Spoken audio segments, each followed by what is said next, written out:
Good morning. You're watching the Breakfast News on Rajya Sabha television this Saturday morning. I'm Ashwarya with you. Let us start with the headlines.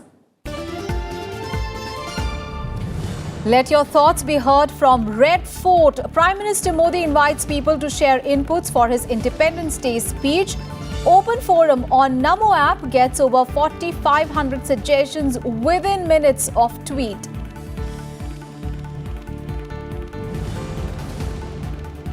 Defence Minister Rajnath Singh to inaugurate two bridge projects in Kathua and Samba districts of Jammu and Kashmir to lay wreath at Kargil War Memorial in Dras.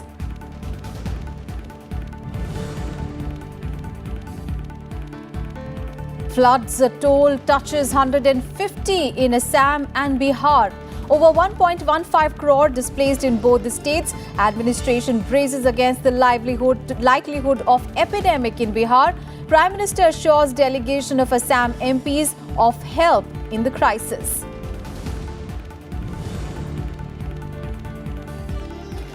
Karnataka Speaker announces the trust vote on Monday. Chief Minister Kumaraswamy moves Supreme Court against Governor, setting deadline for confidence vote. PV Sindhu beats Japan's Okuhara to set up semi-final clash with the China's Chen Wei in Indonesia Open. In the ISSF Junior World Cup, Aishwarya Tomar bags Junior 3 positions to set world record. India tops medals tally. Karnataka political crisis continues to be our top focus, and the fate of the Congress-JDS coalition government in the state remains uncertain as Chief Minister H.D. Kumaraswamy missed the second deadline set by Governor Vajubhai Wala to prove his majority on the floor of the House on Friday. And with no decision on the trust vote, the Assembly was adjourned till Monday. The House will now reconvene on Monday to continue with the discussion on no confidence motion moved by Chief Minister H.D. Kumaraswamy. And earlier in his second letter to Kumaraswamy, the governor expressed his prima facie satisfaction that the government has lost its majority confidence of the House. Meanwhile, the Karnataka Chief Minister also moved the Supreme Court on Friday, contending that the governor cannot dictate a Speaker, K.R. Ramesh, to conduct the proceedings of the Assembly, which is debating the confidence motion moved by him.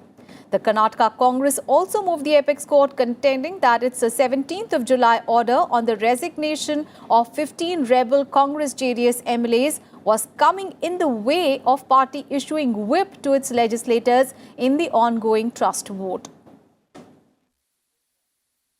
Monday, चर्चा restart होगा और चर्चा के बाद सरकार का reply होगा. उसके बाद voice vote and if need भी डिवीजन करके वोटिंग होगा. We have written a letter to Governor and also Speaker. At least complete this confidence motion and put it for. We have demanded vote for also today. Somehow they have again postponed to Monday. We will wait up to Monday. I think Monday will be the last day for this Kumaraswamy's government. Thank you. All right, let's get a perspective. Mr. Kester Vasuki, senior journalist, is joining us on the phone line from Bangalore. Very good morning, sir, and thank you so much for joining us here on our RSTV. Sir, now Karnataka political turmoil has taken another turn, with the Assembly session adjourned till Monday in defiance, of course, of Governor's deadline for Chief Minister Kumaraswamy to seek a trust vote. How do you look at the present developments? Thank you very much and good morning. Whatever has happened yesterday, if you keenly analyze, the ruling coalition is confrontation with the governor. Two misuse, two letters, which Kumaraswamy called it love letter, they did not respect. Even Speaker did not bother to, take the cognizance of the letter. He only made it very clear that I am following the rules. I am the custodian of the Constitution and the House. So what has happened, it is very clear that the coalition members, including Chief Minister Kumaraswamy, Siddaramaiah, and all these people leaders, they are trying to drag the entire situation, entire subject, whatever it is. It is basically they started discussing many things and accusation about a charge of 5 crore on an MLA who said that BJP has offered me 5 crore, and then other things. It went on, and finally the floor leaders, both BJP, Yediyurappa and Siddaramaiah and Kumaraswamy, they have agreed that it will be taken up on Monday, and Monday they will finalize it and put it on voting, whatever, division or voting, whatever it will happen on Monday. Yes. But the entire drama, meanwhile, both the ruling coalition, both the Congress and JDS, they have moved the Supreme Court questioning one governor's authority in giving instruction and orders to the Chief Minister, Right. which is seen as, it's never happened actually. Why should you fix 1:30 and why should you fix 6 o'clock? Is Yes. the question, that the Congress leaders are asking. Right. The other thing, the entire drama, Yes. now it is shifted to Monday, and we have to see whether it will lead to keeping the House under suspension or recommendation of imposition of president's rule, Yes. or Yediyurappa, BJP will take over. We'll All right. have to see, wait and watch. Absolutely. Wait and watch situation continues. Political stalemate continues in Karnataka. Assembly was adjourned without concluding whether the Congress-JDS government enjoyed a majority, and now the trust vote will be held on Monday. Thank you so much, sir, for joining us and giving us that perspective on that big story. And on to the other big story this morning. Prime Minister Narendra Modi has invited suggestions from people for his Independence Day speech on 15th of August, saying that it will allow thoughts of the common man to be heard by the entire nation. In a tweet, PM Modi asked people to contribute their thoughts on the specially created open forum on the Namo app. He said that their words will be heard by 130 crore Indians from the ramparts of the Red Fort. Now, this is an opportunity for the public to be part of the Independence Day celebrations and contribute towards nation building, he said. And within minutes of his tweets, over 4,000 people reacted.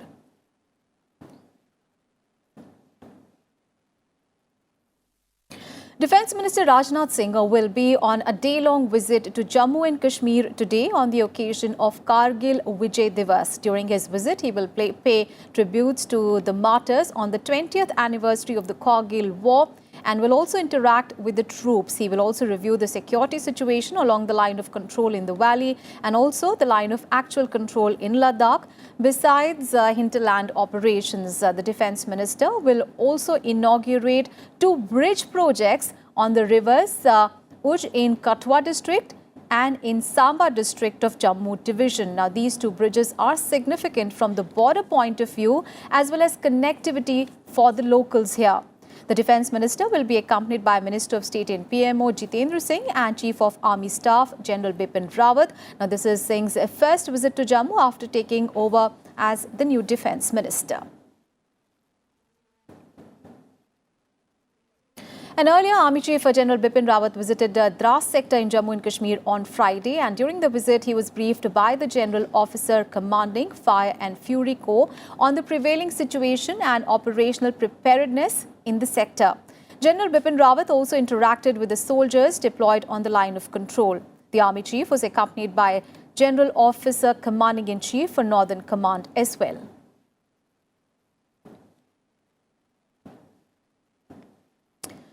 And on to new news on a budget session of Parliament. Well, the Lok Sabha passed a bill to expedite the process of appointment of chairperson and the members of the National Human Rights Commission on Friday. While introducing the Protection of Human Rights Amendment Bill 2019, Minister of State for Home Nityanand Rai said that changes in the legislation will help in protecting human rights effectively. The amendment provides for reduction in the tenure of chairpersons of national and state human rights bodies to 3 years from the current 5 years. It also stipulates that besides former Chief Justice of India, a former Supreme Court judge can also become the NHRC chairperson. Similarly, a former High Court judge can become a State Human Rights Commission chairperson besides a High Court chief. The bill will also give more administrative and financial powers to these bodies. The new bill provides for including the chairpersons of the National Commission for Backward Classes, the National Commission for the Protection of Child Rights, and the Chief Commissioner for Persons with Disabilities as the members of the NHRC. Members of several parties participated in the discussion on the bill.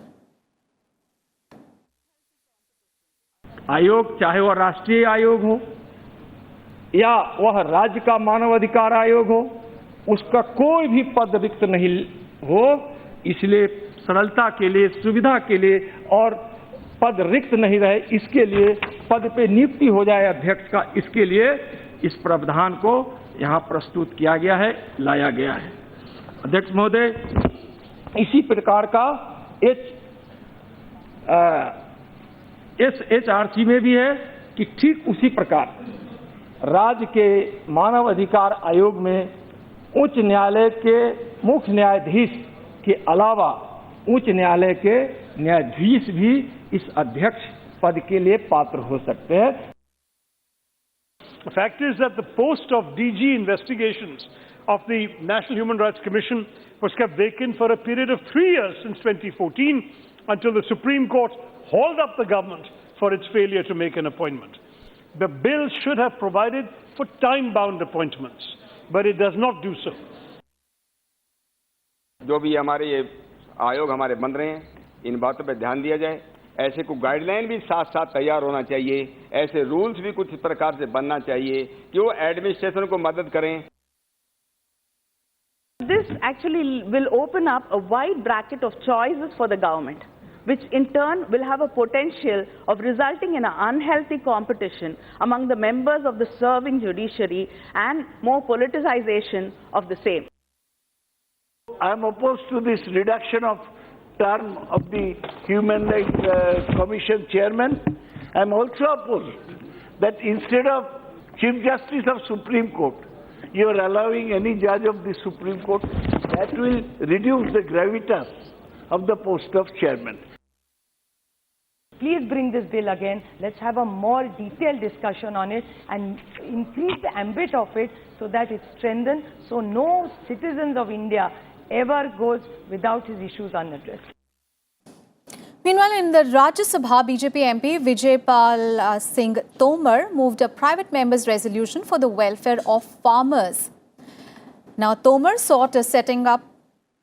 किसानों को कम लागत कैसे लगे, इसकी लागत कम हो और फिर इसकी प्रोडक्टिविटी कैसे बढ़े, फिर इसकी जो प्रोडक्टिविटी हो उसके सही दाम कैसे मिले, कम लागत, फिर उसकी प्रोडक्टिविटी के बारे में बहुत कुछ कहने की आवश्यकता नहीं है। सब आप जानते भी हैं कि हम सरप्लस और हम ही हमारे ही देश के किसान उनका ही अगले साल का रिकॉर्ड तोड़कर इस साल उत्पादन कर रहे हैं इस प्रकार का। और मॉनसून में इतना बदलाव, क्लाइमेट चेंज की जो भारी असर आ रही है, इसके बावजूद भी हमारे देश का अनाज का, फल का, सब्जी का सभी उत्पादन उसकी रिकॉर्ड ऊंचाई पर चल रहा है।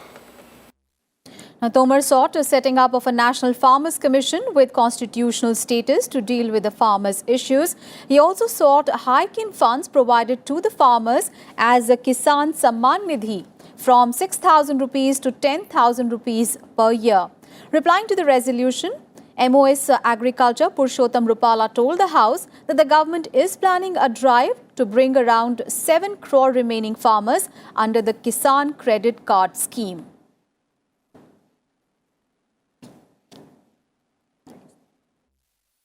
पचपन % जमीन में सिंचाई के साधन नहीं है। बारिश हुई, किसी से कर्ज लिया, बीज डाल दिया, रोपाई कर दी धान की, फिर पता लगा कि साहब बारिश नहीं हुई तो वो भी चला गया, तो आत्महत्या करा या छोड़ के भाग गया। किसी ने कहा है कभी खुद पे कभी हालात पर रोना आया, बात निकली तो हर बात पे रोना है। किसान की हालत इस तरह की हुई साहब कि उनको सड़कें चाहिए, बिजली 24 घंटे चाहिए, भंडारण चाहिए, प्रोसेसिंग चाहिए, मार्केटिंग चाहिए। किसान आयोग जिसको संवैधानिक दर्जा मिले, किसान आयोग तो बने हैं पहले भी, और एक स्वामीनाथन आयोग की रिपोर्ट आई, वो भी लंबे समय तक बस्ते में पड़ी रही थी, जिसको पिछले साल लागू किया है। ऐसा किसान आयोग बने जिसके पीछे कॉन्स्टिट्यूशनल ताकत हो, ताकि किसानों की समस्याओं से निपटा जा सके। And several members cutting across party lines participated in the discussion and supported the resolution. धनवानों ने गरीब किसानों को जमीन छीन रहा है और इसके चलते क्लैशेस हो रहा है, हंगामा हो रहा है। हालांकि हमारा संविधान की धारा 21 में protection of life and personal liberty निश्चित किया गया। किसानों का जितने सारे समस्या है, जैसे कि तोमर जी ने उठाया, उसको मैं तो समर्थन करता हूँ, उसको तो सोचना ही चाहिए। लेकिन ये जो बीच बीच में ऐसा घटना घटते हैं, इसके बारे में भी सोचना चाहिए।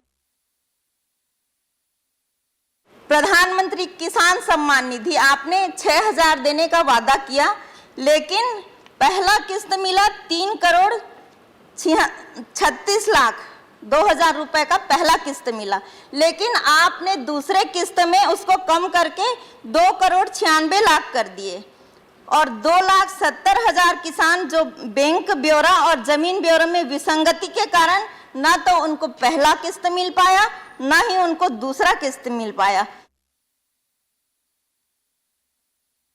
लैंड एक्विजिशन को लेकर के भी हम लोगों को तय करना होगा सर, अन्यथा क्या होता है ना, एक जगह घटना हुई, राज्य के नाम लेने का कोई मतलब नहीं है, ये कल को मेरा राज्य हो सकता है, किसी और का राज्य। लेकिन अगर संसद ने सख्त स्वर में एक संदेश दिया, किसान, किसानी, दलित, आदिवासी, उनके सरोकारों पर किसी क्रोनी पूंजीवाद का पंजा नहीं पड़ेगा, तब बात आएगी, तब किसान आयोग की महत्ता होगी। An orientation program was held for the newly elected members of the 17th Lok Sabha on Friday. Officials of the Lok Sabha Secretariat interacted with the members and informed them about various kinds of services and amenities that will be provided to them. Queries raised by the members on various issues were also addressed. The orientation program, which was inaugurated by Defence Minister Rajnath Singh on 3rd of July in Parliament House Annexe, has been organised by the Bureau of Parliamentary Studies and Training at the initiative of Lok Sabha Speaker Om Birla. Union Ministers Amit Shah and Nitin Gadkari also addressed the newly elected members on 4th of July. विषयों से संबंधित debate हुई है, वाद विवाद हुआ है, संवाद हुआ है, वह सब आपको उपलब्ध हो जाएगा। तात्कालिक रूप से किसी विधेयक के ऊपर बोलना है या बजट या और किसी चीज के ऊपर आपको डिबेट में भाग लेना है, तो संदर्भ सेवा भी यहाँ उपलब्ध है। उस संदर्भ सेवा का कैसे उपयोग किया जा सकता है और कितना उपयोग किया जा सकता है, इसकी जानकारी भी आपको उपलब्ध कराई जाएगी। On a Samadhi News, now with the BJP gearing up for the organizational polls, party president Amit Shah appointed veteran party leader Radha Mohan Singh as the in charge of panel to oversee the elections. On Friday, he will be assisted by Lok Sabha member Vinod Sonkar, former MP Hansraj Ahir and C.T. Ravi, Karnataka MLA. The organizational polls are likely to begin next month after the party's membership drive is over. And now an update on the flood situation in Bihar and the northeast of the country. Well, it showed little improvement on Friday, even as over 1.15 crore people remain affected. The death toll due to floods and rain-related incidents reached 150. The toll in Bihar floods climbed to 92, with 14 deaths reported from different marooned areas of the state in the past 24 hours. Relief and rehabilitation measures were running in full swing, with the Chief Minister Nitish Kumar launching a drive under which over 180 crore rupees were disbursed among affected people through direct cash transfer. Altogether, 6.76 lakh people spread over 12 districts have been hit by the calamity. The Chief Minister also announced an ex gratia of 4 lakh rupees to the next of the kin of each deceased. Meanwhile, 11 people were killed in Assam on Friday, taking the death toll due to floods in the state to 47. 48.87 lakh people were affected in 27 of the 33 districts of the state. Prime Minister Narendra Modi has assured a delegation of MPs from Assam of providing the central assistance to the flood-hit state, where 28 of the 33 districts have been affected by the deluge.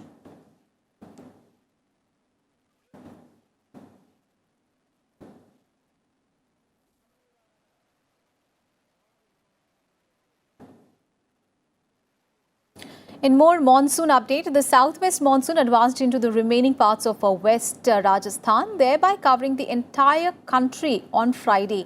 Now, most regions in northern India, except Delhi, recorded light to moderate rainfall. The mercury and humidity levels rose in the national capital in the absence of rains on Friday. The weathermen said that not much rain is likely in the city in the next 2 to 3 days as well. Meanwhile, heavy rains lashed several parts of Kerala for the second consecutive day as the southwest monsoon intensified in the state after a period of lull. With the southwest monsoon intensifying, the IMD has issued orange and yellow alerts across various districts in the state. The Met Department has also forecast light to moderate rainfall in parts of Rajasthan in the next 24 hours. The maximum temperatures in Haryana and Punjab, however, hovered below the normal limits on Friday.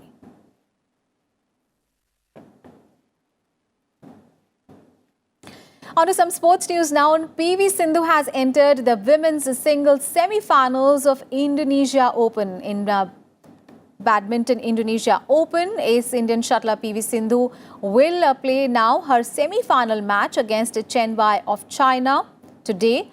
Sindhu defeated Japan's En Okuhara in straight games 21-14, 14-7 in the quarter-finals.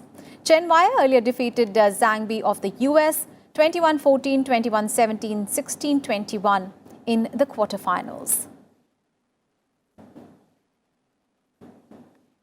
And in more sports news, in the ISSF Shooting Junior World Cup, Aishwarya Pratap Singh Tomar clinched the gold medal with the junior world record in the final of rifle 3 position event in Germany on Friday. After qualifying in the 4th place with a total of 1,171, Tomar, with a score of 459.3, beat Z. Pekler of Hungary by 4.5 points to clinch the gold medal. India, in fact, finished the ISSF tournament on the top of the table with the 10 gold medals, 9 silver and 5 bronze, and a total thereby of 24 medals. And more good news, India made a record by winning gold in men's and women's category in the Commonwealth Table Tennis Championship in Cuttack on Friday. The Indian men won the final match, defeating England 3-2, and the Indian women team defeated England 3-0 in the final match. The Indian women team won the gold for the first time in the history of the Commonwealth Games. And well, with that, we wrap up this edition of Breakfast News. Thanks for watching. Have a great day ahead.